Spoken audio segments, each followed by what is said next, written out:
ආයුබෝවන් ඔයාලට සුබ දවසක්. සමපෝෂ වලින් ගොඩාක් රස කෑමක් හදාගන්න විදිහ තමයි අද මම කරන්න යන්නේ. පුඩින් එකක් වගේ මේක ෆ්‍රිජ් එකේ දාලා කන්න ගත්තොත් එහෙම නැත්නම් ඔයාලට උදෑසන ආහාරයක් විදිහට සමබල ආහාරයක් විදිහට ගන්නත් පුළුවන්. ඉතාමත්ම රසයි මෙහෙම. අපි ඉතින් හැමදාම එකම විදිහට කන්නේ පොල් දාලා ගුලි කරලා. එහෙම නැත්නම් කෝප්පේ දාලා දිය කරලත් කන වෙලාවල් තියෙන චුටි දරුවෝ එහෙම. ඉතින් සමපෝෂ, යහපෝෂ, රන්පෝෂ කියලා විවිධ නම් වලින් තියෙනවා. මම ඔයාලට සමපෝෂ නියම විදිහට ගෙදර හදාගන්න විදිහ වීඩියෝ එකක් කළා. ඒ වගේම ත්‍රිපෝෂ හදාගන්න විදිහත් කළා. රජයෙන් අනුමත ත්‍රිපෝෂ පැකට් එකේ විදිහටම හදාගන්න විදිහ කරලා තියෙයි. මේ වීඩියෝ දෙකක් කරලා තිනවා මම ලින්ක් පල්ලෙහෙන් දානවා ඩිස්ක්‍රිප්ෂන් එකේ ඔයාලා බලන්න. ඉතින් සමපෝෂ මේ විදිහට හදලා බලන්න. මම හදන විදිහට ගොඩාක් වෙනසක් දැනේ. ඒ වගේම ගොඩාක් රසයි. අපිට ගෙදර තියෙන දේවල් වලින්ම හදාගන්නත් පුළුවන්. ඉතින් අපි යමු දැන් මේක හදන විදිය බලන්න. මෙතන තියෙනවා සමපෝෂ අරගෙන මම. ඒ වගේම මේ තියෙන පොල් කිරි, සීනි, ලුණු. මේකේ විශේෂත්වය තමයි මේකට පොල් කිරි තමයි අද මම දාන්නේ. ඉතින් ඒකයි ගොඩාක් රසට මම මේක හදනවා කිව්වේ. මේක වැඩි වෙලාවක් යන්නේ නැහැ. උදේ බත් උයන ගමන්ම පොල් කිරි ටිකක් අයින් කරලා තියාගෙන මේක හදාගන්න පුළුවන්. උදේ ඉස්කෝලේ යන චූටි දූල පුතාලට හදලා දෙන්න පුළුවන්. ඔයාලට කන්න පුළුවන්. ඉතින් කිරි ඕන නැහැ. මේ වගේ දෙයක් හදාගත්තාම බඩත් පිරෙනවා. මේකෙන් මම සමපෝෂ මේස ඇඳි 3ක් දාගන්නවා.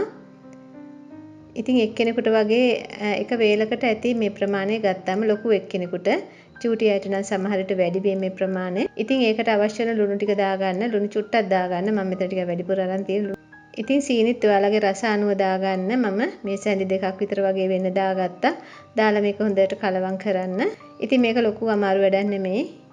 අපි චුට්ටක් හිතන්නේ නැති එක තමයි තියෙන්නේ. මේ වගේ රස කෑම අපිට හදාගන්න පුළුවන්. ඉතින් ඔයාලා සමපෝෂ ත්‍රිපෝෂ නිවාඩු තියෙන වෙලාවක ගෙදරම හදාගත්තා නම් ඔයාලට මේ වගේ කෑම හදාගන්න පුළුවන් උදේට ඉක්මනින්ම. ඉතින් මම මේ විදිහට පොල් කිරි දාලා මේක හොඳ තලපයක් වෙනකම්ම හදාගන්නවා. ඉතින් ඔයාලා පොල් කිරි ටික ගන්නකොට ටිකක් හොඳට රස්නේ වතුරේ මිරික ගත්තනම් හරි. පොල් කිරි වල තියෙන අමු ගතිය එතකොට නැති යනවා. ඉතින් ඔයාලට මේකට පුළුවන් ඕට්ස් ටිකක් එහෙමත් එකතු කරගන්න ඕන නම් ඉතින් ඔයාලා බලන්න ඇතිද සීනි කියලා. මදි නම් තව ටිකක් දාගන්න. සීනි ඇඟේ තියෙන අය සීනි දාන්න එපා. නිකන් හදාගන්න. ඉතින් මේ තියෙන මම මේක රස කරගන්න ගත්ත දේවල් ඔයාලා ගෙදර තියෙන දේවල් දාගන්න. අත්‍යවශ්‍යම නැහැ. රටේ ඉඳි ගෙඩි දෙක තුනක් මම මේ විදිහට කපලා දාගත්තා. ඉතින් මේ වගේම මිදි ටිකක් තියෙනවා. මම කජු මද දෙක තුනකුත් අරගත්තා තිබිලා. ඉතින් මේ වගේ දේවල් ගෙදර තියෙන දේවල්ම එකතු කරලා ඔයාලට රසයට හදාගන්න පුළුවන්. ඉතින් ඔයාලගේ ගෙදර සුදු තල එහෙම තියෙනවා නම් මේවත් දාලා මේක රස කරගන්න පුළුවන්. මම කිව්වා වගේ ඕට්ස් ටිකක් දාලා මේක හදාගන්නත් පුළුවන්.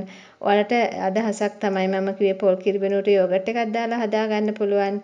උදේට කිරි පිටි හොය කිරිතේ හොය ඉන්න ඕනේ නැහැ. ඇඟටත් පෝෂණීයයි. ඒ වගේම ගොඩාක් රසයි. ඉතින් මේ තියෙන මම හදපු සමපෝෂක මට හිතුණා මේක ෆ්‍රිජ් එකේ දාලා ටිකක් වෙලා තියලා කන්න ගන්න ඕනේ කියලා. එතකොට ගොඩාක් රසයි. ඔයාලට රැයට මේක හදලා තියවනම් උදේට කන්න පුළුවන් රසට. ඉතින් ගොඩාක් වටිනවා ඒක උදේට වැඩ කරන ගමන් ඔයාලට ආයි මේක හදන්න ඕනේ නැහැ. රැය හදලා තියාගත්තා නම් ෆ්‍රිජ් එකේ දාලා. හැබැයි සෙම තියන අය නම් එහෙම කරන්න එපා. පීනස් එහෙම තියන අය. ඉතින් ගොඩාක් රසයි. මට එක හැන්දක් කෑවහම තව ගොඩාක් කන්න හිතුණා. මේක මම ෆ්‍රිජ් එකේ පැය දෙකක් විතර තියලා තමයි අරගෙන ආවේ. හොඳට කූල් වෙලා තියෙනවා. ඔයාලට ඉතින් හදපුවා මම කන්නත් පුළුවන්. ඉතින් ගොඩාක් රස කෑමක් ඔයාලා හදලා බලන්න ඕන එකක් කියලා මට හිතුණා.